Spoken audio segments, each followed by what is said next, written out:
Chaque année, le 15 août, date anniversaire de son indépendance, l'Inde célèbre son unité. Dans chaque État de la plus grande démocratie du monde, les parades projettent l'image d'un peuple divers, mais soudé, tourné vers un avenir radieux. Et son armée au pas rappelle qu'elle est garante de la sécurité de son 1,2 milliard de citoyens.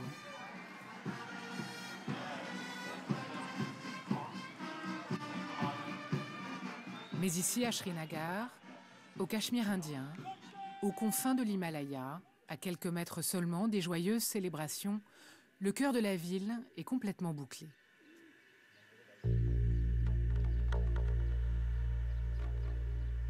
L'Inde, au Cachemire, se méfie tant de sa population que pour éviter tout risque d'attentat, tout affrontement, toute manifestation, en ce jour symbolique, les militaires sont déployés partout avec les forces spéciales et la police. Chaque quartier a été fouillé de fond en comble. Ils ont pris les noms de tout le monde. On n'a pas le droit de sortir. Pour nous ici, c'est comme une prison.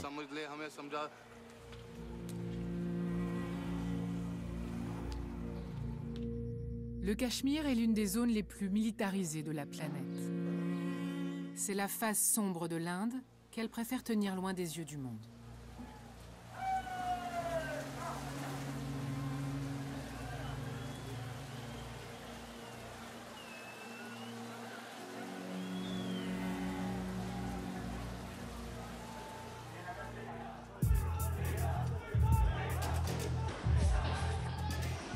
Au Cachemire, depuis près de 70 ans, la population est prise dans un conflit entre les deux frères ennemis, Inde et Pakistan. 70 ans de guerres répétées, de paix insatisfaisantes et de dialogues avortés. Il y a deux questions qui sont sur le bureau de l'ONU dès le départ, c'est Israël-Palestine et ce qu'on appelle à ce moment-là Inde-Pakistan. Le Cachemire est devenu comme une blessure qui hante le Pakistan depuis sa création. Ce n'est pas juste un problème de frontières. C'est un conflit qui affecte la vie quotidienne de tout un peuple. Rien que depuis 1989, le conflit a fait entre 40 et 70 000 morts. Je me disais, je vais faire payer à l'Inde ce qu'ils nous ont fait. Une litanie d'attentats et des milliers de disparus.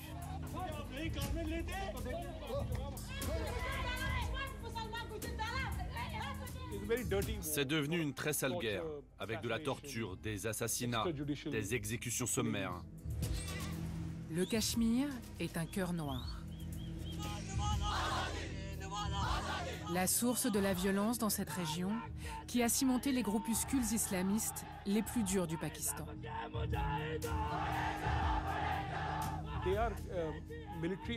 Il y a des groupes qui proclament très clairement que le Cachemire est la porte d'entrée vers un djihad pour conquérir l'Inde, puis le monde entier. Un conflit qui fait planer la possibilité d'une guerre nucléaire entre l'Inde et le Pakistan. À ce moment-là, vous aviez deux pays qui possèdent l'arme nucléaire en conflit direct. C'est l'histoire de cet affrontement que nous allons raconter en sillonnant les routes du Cachemire. Du côté pakistanais et indien, nous irons à la rencontre de ses habitants pour comprendre ce conflit et ses répercussions dans leur vie.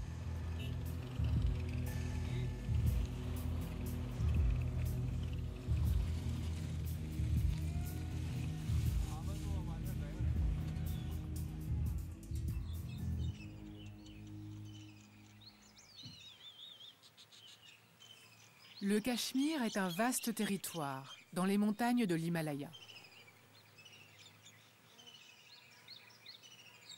Avant l'indépendance de l'Inde et du Pakistan en 1947, le Cachemire fait partie de l'Empire britannique. In a far corner of India lies a peaceful, secluded valley that is often described as one of the most beautiful parts of the world.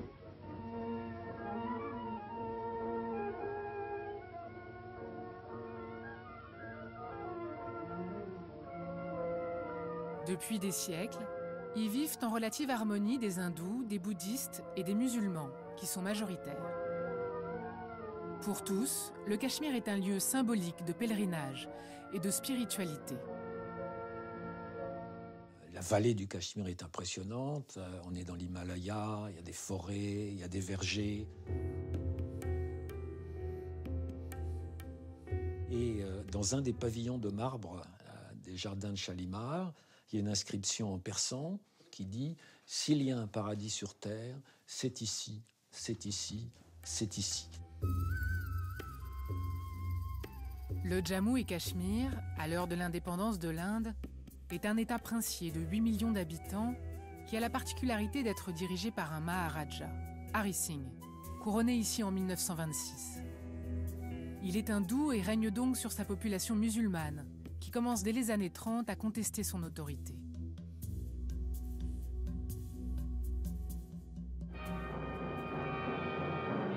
Mais tous les drames à venir au Cachemire vont se nouer en 1947, lorsque les Britanniques, après 2 siècles de présence, rendent au sous-continent indien son indépendance.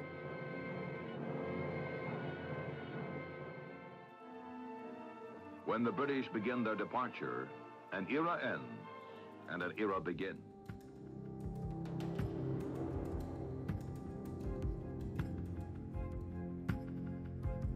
Les quelques 450 millions d'anciens sujets de la reine d'Angleterre se répartissent désormais dans 2 nouvelles nations. D'un côté, la République indienne, où la population est à majorité hindoue, menée par Nehru. De l'autre, le Pakistan et sa partie orientale, séparée par 1500 km, créée pour devenir la terre des musulmans, dirigée par Mohammed Ali Jinnah. Ce morcellement religieux laisse en suspens les États princiers qui jusque-là jouissaient d'une relative autonomie et qui vont devoir choisir à quelle nation se rattacher, comme le Cachemire, où tous attendent la décision du Maharaja.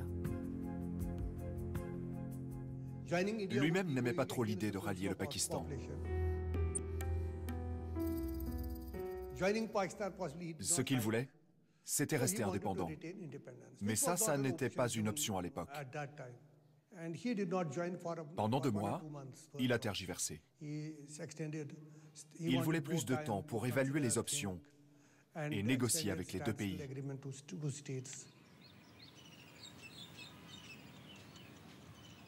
Le destin du Cachemire, les 70 ans de drames et de conflits à venir, prend racine dans la décision que s'apprête à prendre le Maharaja, Hari Singh.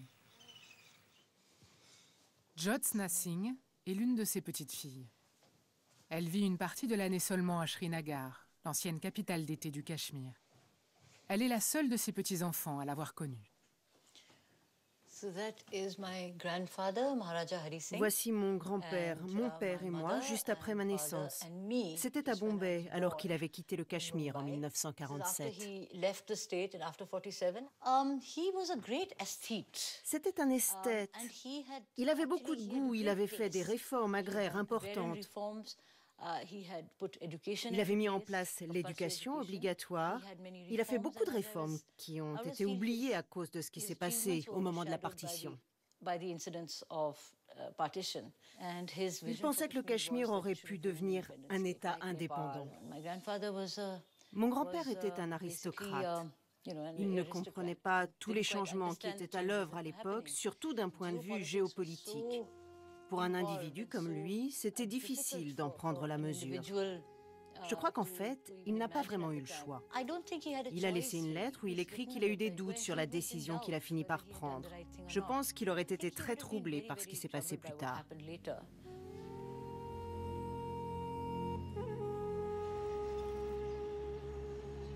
À l'été 1947, alors que le Maharaja tente encore de gagner du temps, des mercenaires venus des régions tribales du Pakistan et encadrés par des officiers en civil du tout nouveau pays, entrent au Cachemire, sèment le chaos et marchent sur Srinagar, sa capitale.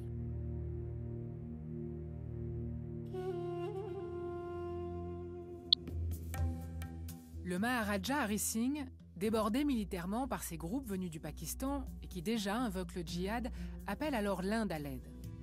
Nehru accepte d'envoyer ses troupes à condition qu'il signe l'acte de rattachement à l'Inde. Mais le Pakistan crie au vol, invoquant le fait que la majorité de la population est musulmane et à son tour envoie son armée. La première guerre indo-pakistanaise éclate, menant les troupes des deux nouveaux pays à un face-à-face le long de ce que l'on appellera plus tard la ligne de contrôle. À l'issue de cette première guerre entre Indiens et Pakistanais, le territoire du Jammu et Cachemire va donc être coupé en deux. Côté indien, Hari Singh a obtenu de Nehru en échange de son ralliement le principe d'une autonomie renforcée. Une autonomie qui sera reniée au fil des années et qui sera le ferment de l'insurrection bien des années plus tard. Pour le Pakistan, le rattachement du Cachemire à l'Inde, que certains assimilent à un vol, va devenir un thème majeur de sa politique.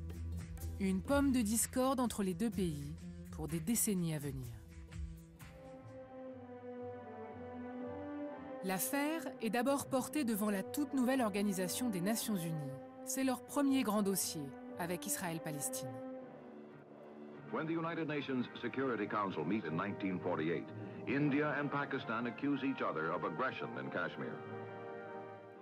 Les premières résolutions ne s'appellent pas Cachemire, elles s'appellent Inde-Pakistan.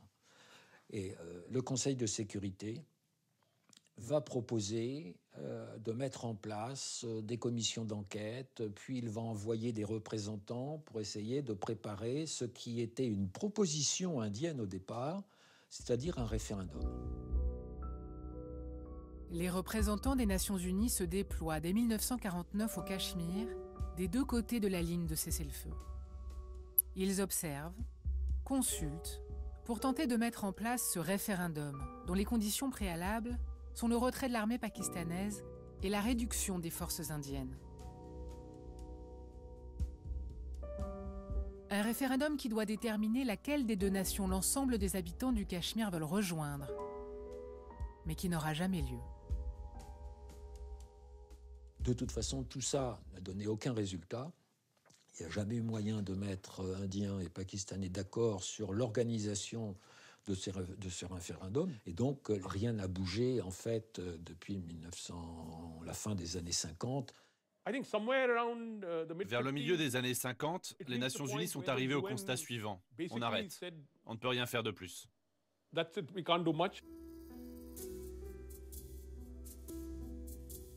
Officiellement, c'est toujours sur la table de l'ONU. Mais dans les faits, cela n'est jamais allé plus loin que ça.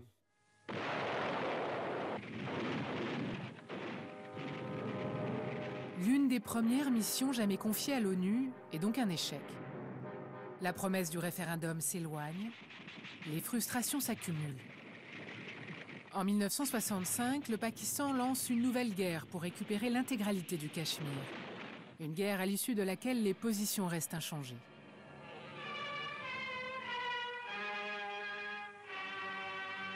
C'est le conflit suivant, en 1971, qui a le plus de conséquences sur la région.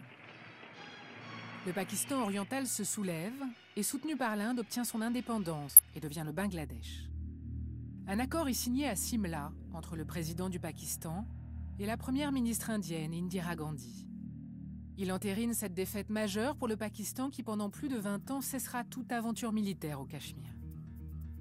Simla est important parce qu'on a le premier véritable accord indo-pakistanais sur le Cachemire qui ne règle pas la question, mais qui, du moins, on s'est réunis pour parler du Cachemire.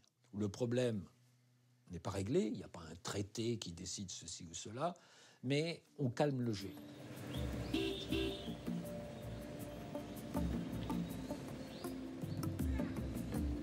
Cet accord de Simla ouvre une période nouvelle dans les années 70. Un calme relatif s'instaure.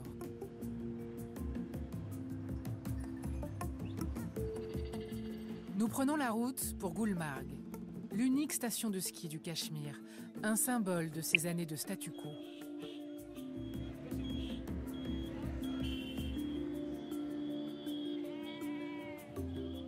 Après Simla, la période est suffisamment paisible pour que l'Inde tente de faire renouer le Cachemire avec son ancienne image de paradis terrestre. Le gouvernement veut développer le tourisme et investit à Gulmarg, une destination prisée par les Britanniques qui y cherchaient un peu de fraîcheur. Gulmarg se transforme en station de sport d'hiver. Des infrastructures, y sont construites.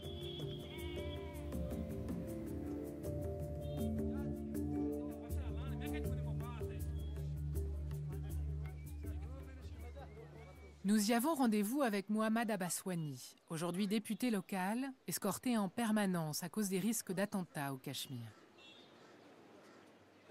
Dans les années 80, il avait pourtant misé sur la paix. Il fut l'un des premiers Cachemiris à rêver à Gulmarg d'une carrière sportive. C'était génial. J'étais connu comme un bon skieur, prometteur dans tout Gulmarg. On m'appelait le skieur sauvage. J'adorais le ski. J'étais né avec ce talent-là. J'étais vraiment bon. Mon rêve était de devenir instructeur de ski, un coach, quoi.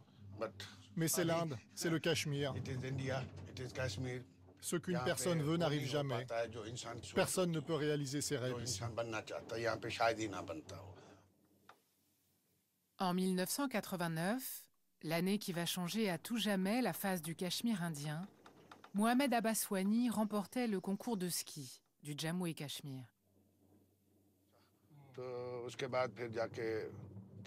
Je ne sais pas quoi vous dire. Après 1989, tout s'est écroulé. Tout a été comme pétrifié. Ça a un tout petit peu recommencé en 1996 pour le ski, mais les compétitions, c'était fini pour moi. J'avais passé l'âge. Je ne veux plus en parler.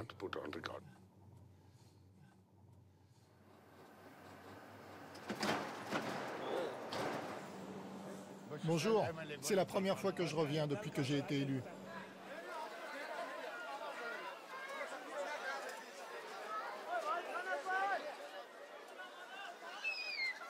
L'été, la station se limite à ces quelques mètres de piste, où de riches Indiens viennent s'amuser, sous bonne garde de ces avant-postes de l'armée indienne, qui sont partout dans la montagne.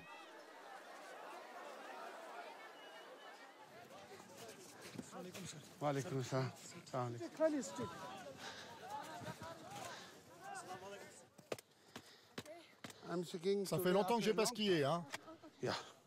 Hey. Malgré les apparences et ces touristes qui reviennent, la paix semble désormais bien lointaine et le Pakistan si proche. Cette partie-là, de notre côté, c'est la partie indienne du Cachemire. Et là-bas, c'est le Pakistan. C'est la frontière, en quelque sorte, que l'on voit. De l'autre côté, c'est le POK, la partie du Cachemire occupée par le Pakistan. Entre les deux, tout ça, c'est une zone interdite. Personne ne peut y aller. On est à moins de 5 km du Pakistan. Toute la zone tampon est un champ de tir. C'est dangereux ? Oui, très dangereux. Et pourquoi y a-t-il autant de bases militaires indiennes ici ? On ne devrait pas parler de ça. Je n'aurais même pas dû entendre cette question. On ne devrait pas en parler, ça suffit maintenant. Pour un député cachemiri, parler de la relation avec le voisin pakistanais des journalistes étrangers est extrêmement sensible. Comme parler de la violence qui, depuis 1989, a fait basculer le Cachemire tout entier. Oh, thank you.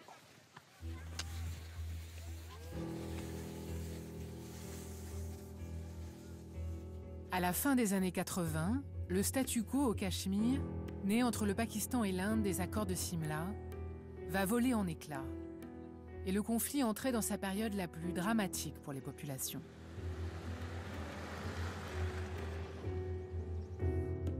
À la suite d'élections locales que tout le monde juge truquées, des manifestations se multiplient. La contestation populaire va prendre un tour radical.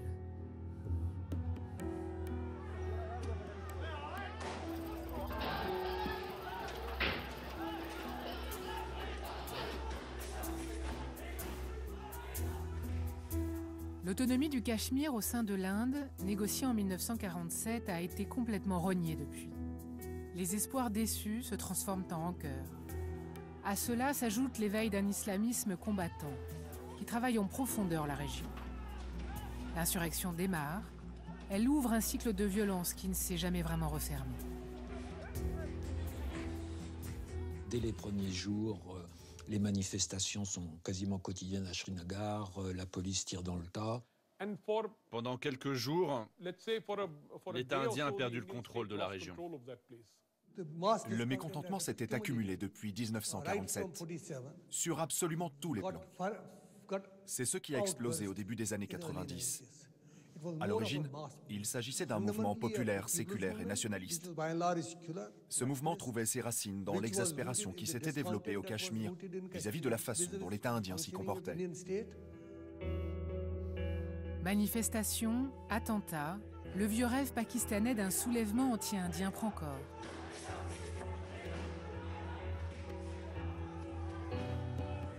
Par vagues, ceux qui décident de prendre les armes, qu'on appellera désormais les militants, quittent l'Inde et traversent la ligne de contrôle pour bénéficier du soutien logistique du Pakistan, qui va devenir une base arrière pour toute une génération. Beaucoup y sont toujours réfugiés aujourd'hui. Pour aller à leur rencontre, comprendre ce qui leur est arrivé, il faut aller dans la partie pakistanaise du Cachemire.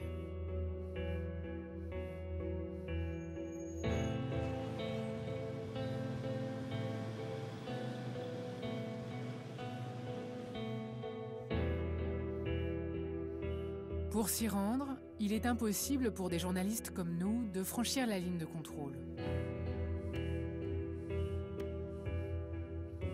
Il faut passer au sud du Cachemire, par l'unique poste frontière terrestre ouvert à tous entre l'Inde et le Pakistan dans le Pendjab.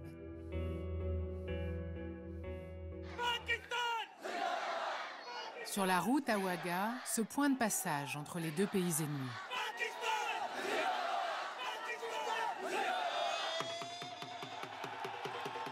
Tous les jours, quand la frontière se ferme pour la nuit, se tient cette étrange cérémonie. Nous y assistons auprès du public pakistanais.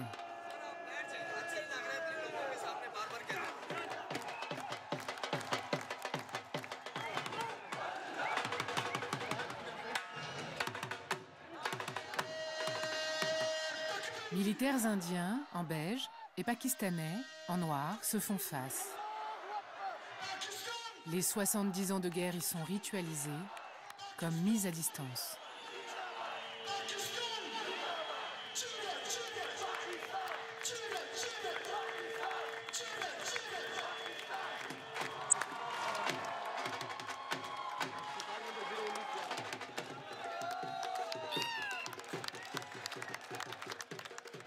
Le Cachemire fera de nouveau partie du Pakistan, Inch'Allah.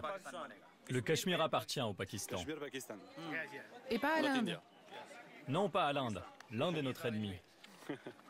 Toujours? Mais là, c'est plutôt bon enfant, non? Non. Non, ce n'est pas pour rire. Du tout.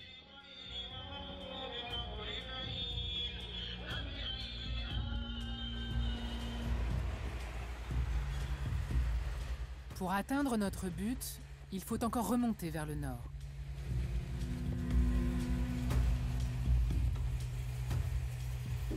Le Cachemire est l'un de ces territoires interdits du Pakistan. En plus d'une accréditation de journaliste, il faut une autorisation spéciale que nous avons obtenue après 6 mois de discussion et qui doit nous permettre de franchir ce checkpoint.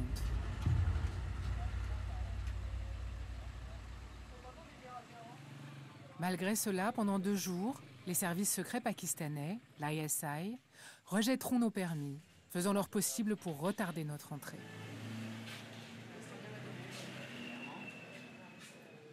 On doit revenir demain alors? Amenez les bons documents cette fois. 5 ans, nous dira-t-on plus tard, que des journalistes étrangers n'ont pu entrer officiellement dans cette partie du Cachemire.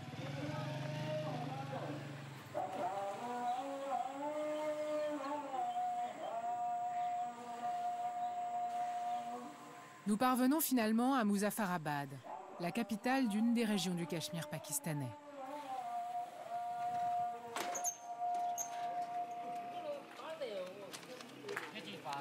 Près de 100 000 personnes venues du Cachemire indien vivent ici.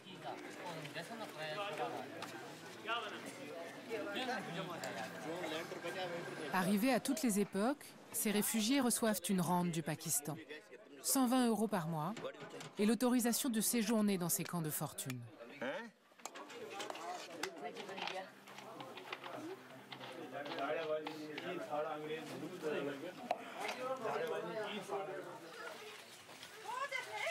Ce que les services secrets pakistanais ne souhaitaient pas nous voir filmer, ce sont des hommes comme Ghulam Nabi, des anciens combattants venus au moment du soulèvement de 1989 et que le Pakistan n'a cessé d'instrumentaliser.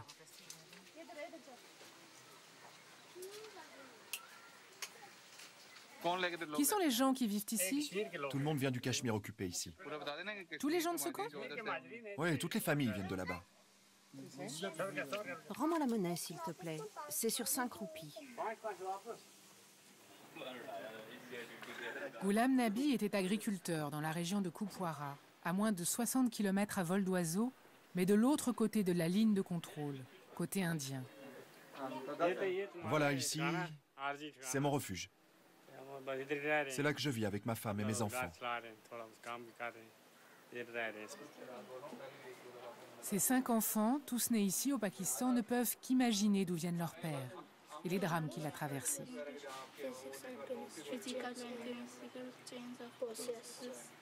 C'est au début des années 90, lorsque son grand frère, son père, son oncle et 4 de ses cousins ont été tués par l'armée indienne, qu'il a décidé de prendre les armes. Lorsque j'ai quitté ma maison là-bas, j'avais les larmes aux yeux. Qu'est-ce que vous aviez en tête? Je me disais, Inch'Allah, je vais venger ceux qui sont morts. Je vais faire payer aux Indiens ce qu'ils nous ont fait. J'ai subi beaucoup de violences. Toute ma vie a été changée. Quand on partait se battre, on partait d'ici de nuit. On prenait un chemin spécial. On traversait la frontière près d'un endroit qui s'appelle Jura. Et après, vous reveniez tout de suite? Non, on partait pour des missions de 2 mois. Avec la peur au ventre, on marchait pendant 1 semaine. Pour passer, ça ne se faisait pas comme ça. Il fallait se cacher. Les combattants partaient en groupe. Et quand on croisait l'armée indienne, on tirait. Je n'ai pas eu de blessure grave, grâce à Dieu. Mais quand on fait la guerre, on prend des coups quand même. Une fois, une balle est passée juste au-dessus de ma tête. Est-ce que c'est fini tout ça? Non, le combat n'est pas fini. Il y a eu une pause. Mais si notre chef nous en donnait l'ordre, alors oui, je recommencerai.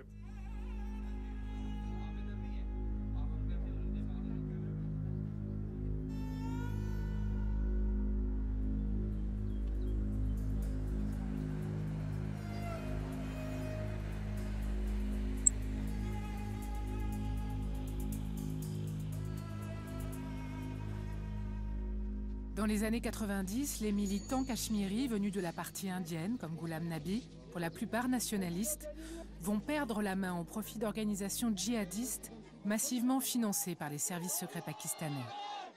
Pour beaucoup, il s'agit d'anciens moudjahidines qui, après l'Afghanistan, se tournent vers le Cachemire. En 1989, quand les Soviétiques sont chassés d'Afghanistan, beaucoup de ces combattants extrémistes deviennent disponibles. Des Arabes, des Afghans et des Pakistanais. Les services secrets pakistanais, l'ISI et les militaires ont alors commencé à financer ces groupes au Cachemire. C'étaient des combattants très aguerris. Ils savaient faire la guerre. Et ils sont devenus les moudjahidines du Cachemire. Certains groupes proclament très clairement que le Cachemire est la porte d'entrée vers un djihad mondial. Ils combattent pour convertir tous les Indiens à l'islam, puis la population mondiale. C'est ce que l'on appelle le pan-islamisme.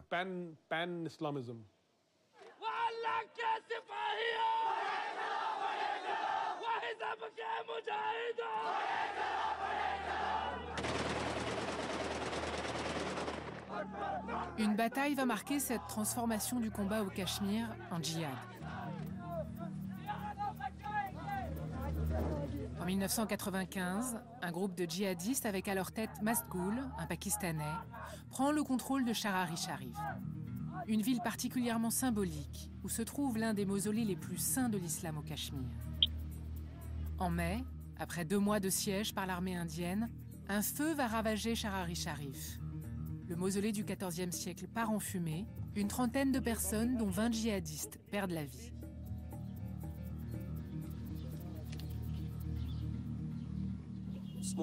La fumée s'échappait des cendres. C'était une ville ravagée. comme ce qu'on a vu à Bagdad ou ce qu'on voit aujourd'hui de la Syrie. Tout était détruit. J'avais essayé de retrouver ma maison à son emplacement dans la vieille ville, mais je n'ai pas pu. Il ne restait plus rien.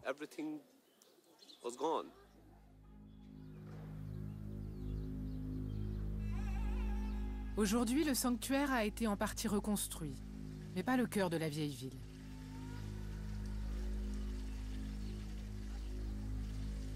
Enfant avec sa famille, Ali Jehangir a dû évacuer sa maison de Sharari Sharif pendant les mois qu'ont duré le siège de l'armée indienne. Avant de partir, il a pu observer ce groupe de combattants disparates, venus essentiellement du Pakistan, mais aussi de Tchétchénie et d'Afrique, livrer le djihad contre l'Inde. Je me tenais là pour regarder l'échange de coups de feu. Mais mon oncle m'a tiré par « et m'a ramené à la maison. Il m'a dit « Qu'est-ce que tu fais là? Tu pourrais te faire tuer. » Mais la violence à cette époque, les bombes, les explosions, ça faisait partie de notre vie. On a grandi avec ça. Ils venaient le soir et demandaient l'hospitalité. Ils disaient aux habitants, un groupe de 10 à 20 personnes va venir chez vous ce soir pour dormir. Et vous n'aviez pas le choix. Il fallait leur libérer de l'espace. Je me souviens qu'ils étaient très religieux. Ils passaient bien sûr beaucoup de temps à la mosquée pour les 5 prières quotidiennes. Et ils disaient aux gens de la ville d'en faire de même. J'étais un enfant à cette époque, donc je ne savais pas ce qu'était un djihadiste. Pour moi, c'était juste des gens qui avaient des armes. Et les armes à cette époque étaient un symbole de résistance. D'ailleurs, c'est toujours perçu comme un symbole de résistance aujourd'hui.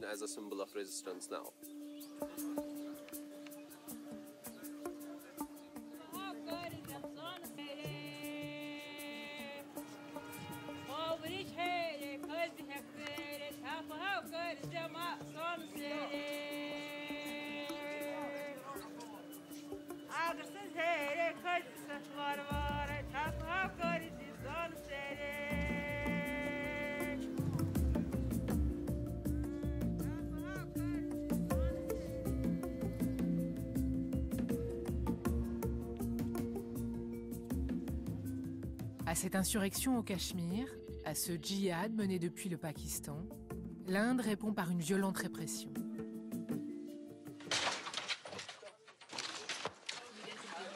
Dans les années 90, l'armée et les groupes paramilitaires s'autorisent tous les dérapages. Ce sont des années de plomb. La population est assimilée aux insurgés. Torture, viols, disparitions se multiplient.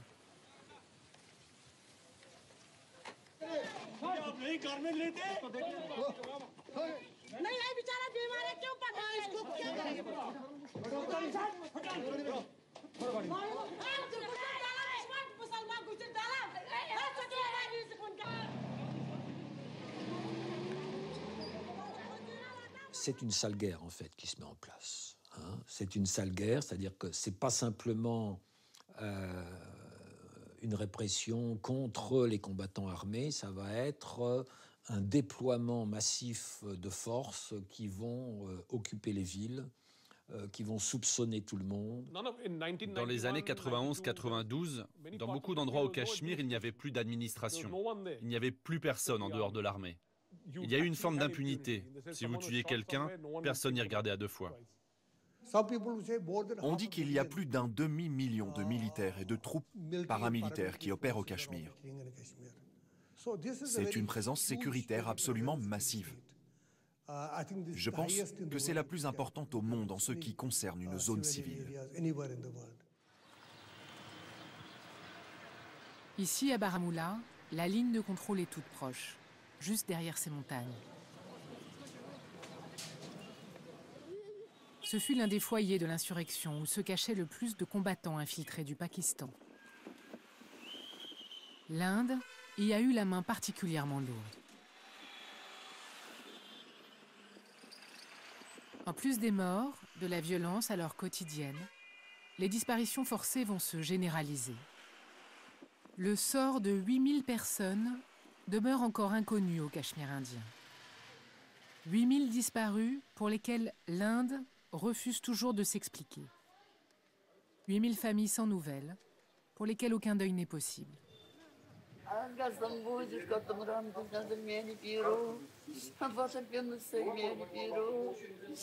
Oh, aide-moi. Je viens de très très loin, mon Dieu.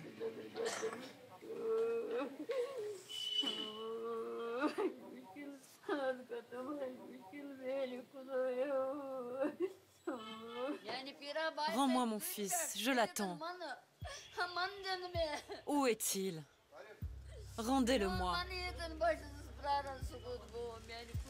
Mon cher Dieu, s'il te plaît, rends-moi mon fils, ramène-le-moi. S'il est quelque part, rends-le-moi. Ça ne t'enlèverait rien. Dieu exauce ma prière. Le fils de Bhakti Begum est l'un de ces disparus, hommes et femmes, engloutis par la sale guerre que l'Inde a menée au Cachemire.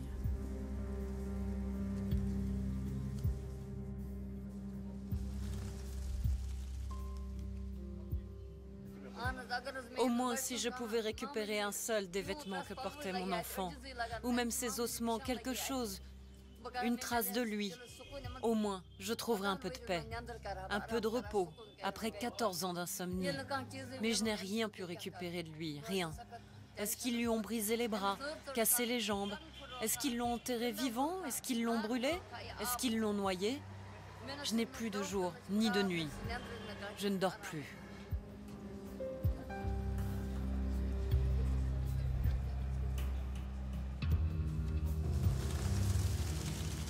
Manzoor Wani Ahmad avait 25 ans. Il venait de se marier. Ce 22 décembre 2001, Bhakti Begum accompagne sa belle-fille à l'hôpital, à bord d'un minibus que conduit son fils.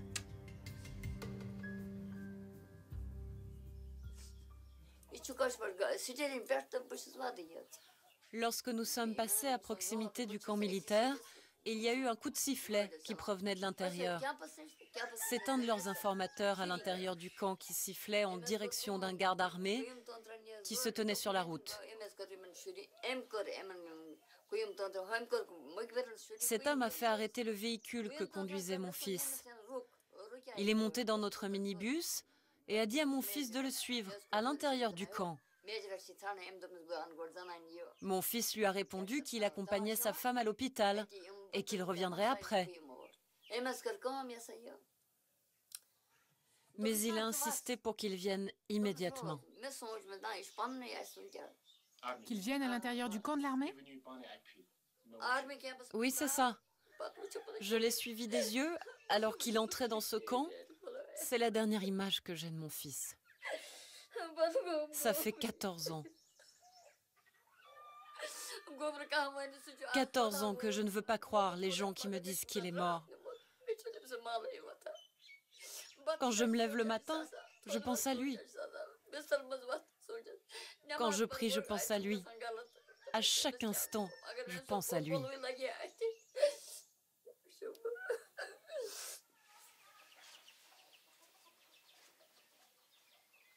Elle soupçonne un voisin qui lorgnait sur ses terres d'avoir faussement dénoncé son fils comme militant.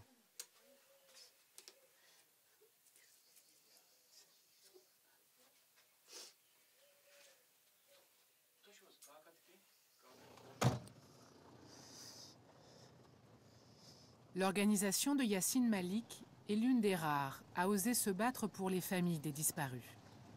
Il tente notamment de retrouver les corps.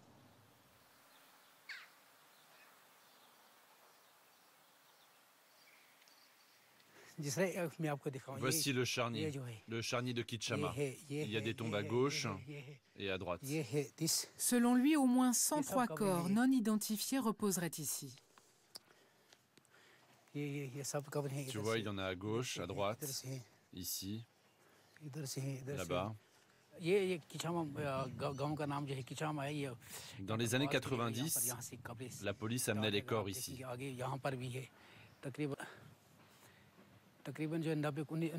Personne ne sait exactement qui.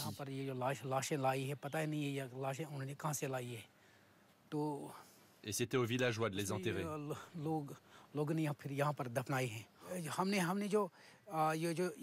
Nous avons écrit beaucoup aux autorités.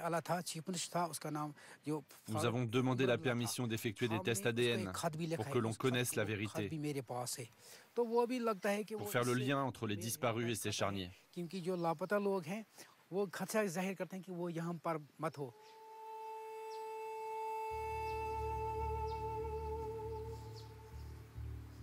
Il y a un camp de l'armée juste là-bas. Pourquoi il ne faut pas rester plus longtemps? La police et l'armée, ils nous créeront des problèmes s'ils nous voient ici. C'était des lieux tenus secrets. C'est toujours secret. Ils ne veulent pas qu'on vienne. Ils ne veulent pas que le monde voie ce qu'il y a ici.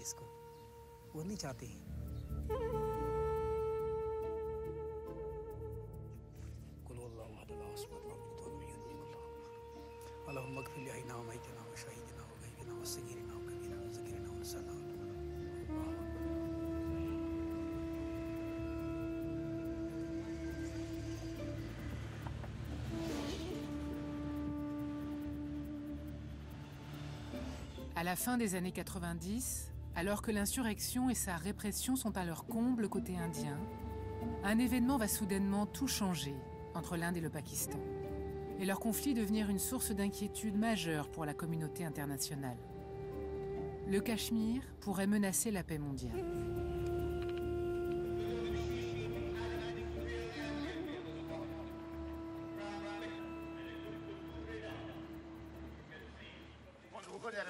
Le 11 mai 1998, le Premier ministre indien, Atal Bihari Vajpayee, décide de procéder à des essais nucléaires souterrains, testant la bombe A et la bombe H.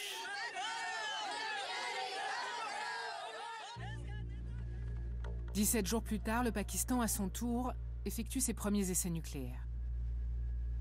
Désormais, le pire est à craindre en cas d'affrontement direct au sujet du Cachemire. À chaque nouvel accrochage, va surgir l'hypothèse d'un conflit nucléaire.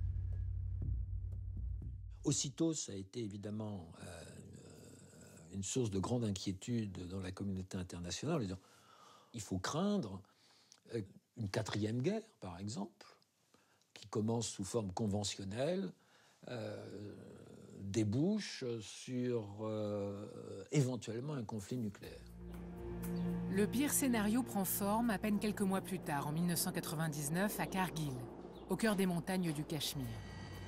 Des soldats pakistanais ont traversé la ligne de contrôle en altitude pour prendre des postes indiens abandonnés pendant l'hiver en raison des conditions météo extrêmes. Mi-mai, l'Inde lance ses militaires à l'assaut. Le monde retient son souffle.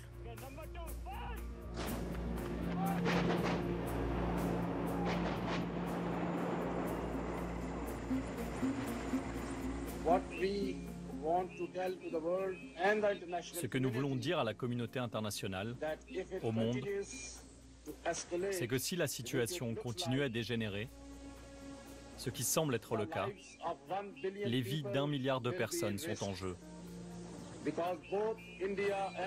L'Inde et le Pakistan ont l'arme nucléaire. Et lorsqu'on commence une guerre, on utilise tous les moyens que l'on a à disposition. La communauté internationale va déployer des efforts considérables pour calmer les choses. L'opération militaire pakistanaise est arrêtée par Nawaz Sharif, le Premier ministre d'alors, sous pression du président américain Bill Clinton, personnellement impliqué. Il y a eu un moment de panique. C'est pour ça que les Américains et les leaders mondiaux sont intervenus. C'était en train de dégénérer. Je pense que le Pakistan a fait une énorme erreur.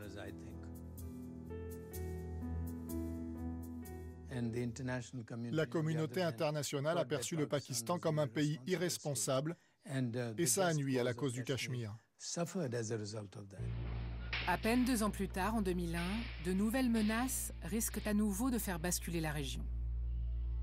Alors que le 11 septembre, l'attaque du World Trade Center change la donne mondiale, les djihadistes du Cachemire frappent en décembre le Parlement à New Delhi. Bilan 16 morts, dont 2 civils. 3 jours plus tard, l'Inde mobilise massivement ses troupes à la frontière pakistanaise. Les États-Unis et la Grande-Bretagne conseillent à leurs ressortissants de quitter la région. Grâce à la pression internationale, toutefois, un cessez-le-feu finit par être décidé en 2003. Un dialogue officiel s'engage entre Inde et Pakistan en 2004. Depuis, les relations entre les deux pays oscillent entre avancées et blocages. En avril 2005, un signal fort est donné avec l'ouverture de cette ligne d'autobus destinée aux familles séparées reliant Muzaffarabad côté pakistanais à Srinagar côté indien.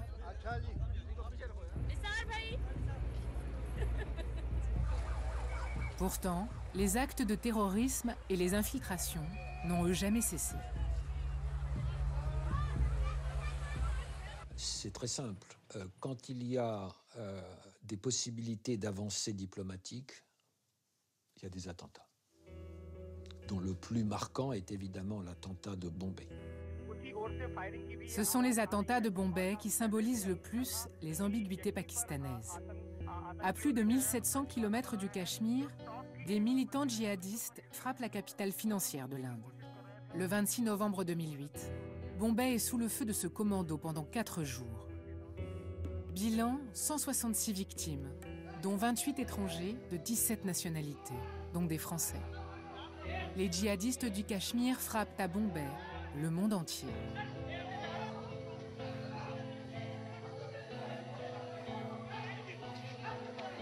Tout mène au Lashkar-e-Taiba, désormais la principale organisation terroriste opérant de longue date au Cachemire, basée au Pakistan et instrumentalisée par lui. Les États-Unis mettront à prix la tête de leur chef, Hafiz Saïd, 10 millions de $. Au Pakistan, il est pourtant toujours en liberté. À Muzaffarabad, dans le Cachemire pakistanais, Hafiz Saïd continue à menacer ouvertement l'Inde en toute impunité. Si le gouvernement indien ne retient pas la leçon de l'échec américain en Afghanistan, alors nous leur disons, ceux qui pensent que le Cachemire occupé par l'Inde fait partie intégrante de la nation indienne, eh bien par la grâce d'Allah, nous pouvons vous certifier que toute votre nation sera réduite en morceaux. Il y a 2 hypothèses à propos des attentats de Bombay. La première, c'est que cet assaut a été planifié par des éléments incontrôlés du Lashkar-e-Taiba, sans le soutien des militaires. Mais selon la deuxième hypothèse, il s'agirait d'un signal à l'attention de l'Inde pour rappeler que la question du Cachemire n'est toujours pas réglée.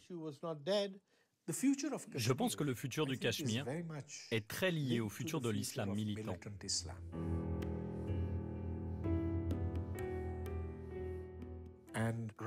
Et on peut voir qu'en ce moment, il se porte très bien, que ce soit en Irak, en Syrie ou en Libye.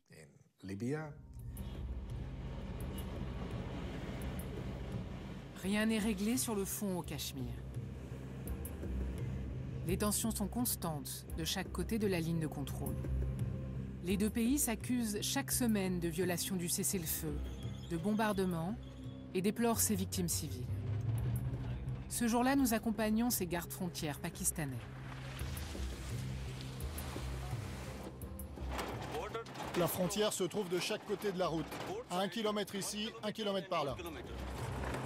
L'impuissance et la relative indifférence de la communauté internationale laissent cette zone grise à la merci de la moindre provocation. Qu'est-ce qu'on voit là-bas? Les lumières de la frontière. Il y a 10 jours, c'est de ce côté-ci de la frontière que des bombardements indiens auraient eu lieu.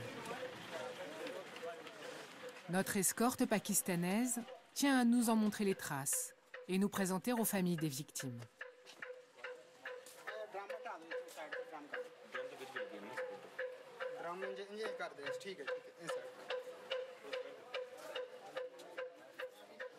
Il y a eu une explosion juste devant.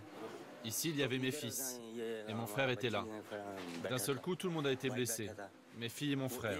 Ils ont tous été grièvement blessés.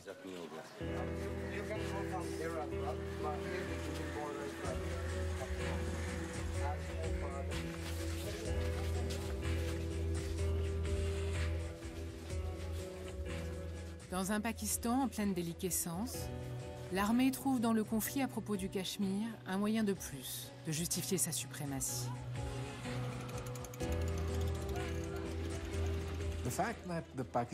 L'armée pakistanaise a un intérêt vital à entretenir un niveau élevé d'animosité et de défiance entre l'Inde et le Pakistan. Cela me conduit à penser que le conflit au Cachemire ne va certainement pas se résoudre de mon vivant, et peut-être même pas du vivant de mes enfants. La question du Cachemire en tant que tel n'est plus débattue aux Nations Unies. Il y a une fatigue sur le Cachemire, au détriment des Cachemiris qui, évidemment, aspirent à la paix. La frustration est toujours là, les blessures sont toujours là. Donc il y a une dimension humaine qui est emblématique de ce que sont, d'une certaine façon, les peuples sans État. Un peuple pris en étau et qui attend en vain une paix introuvable.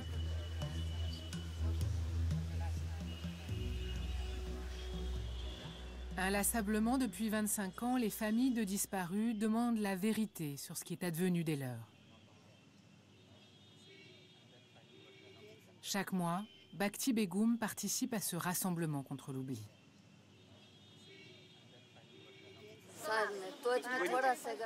Quand je viens ici, ça me fait du bien. Je sens que d'autres partagent ma peine. Elles aussi ont perdu un fils. Moi, ça fait plus de 15 ans que je me bats. Lorsqu'on se retrouve ici, on s'encourage. Ça fait du bien pour continuer à vivre quand même. Nous attendons nos fils. Cette manifestation se poursuivra, quels que soient les changements de gouvernement en place. Qu'ils fassent leurs petits arrangements entre eux, que ce soit sous l'ancien ou le nouveau.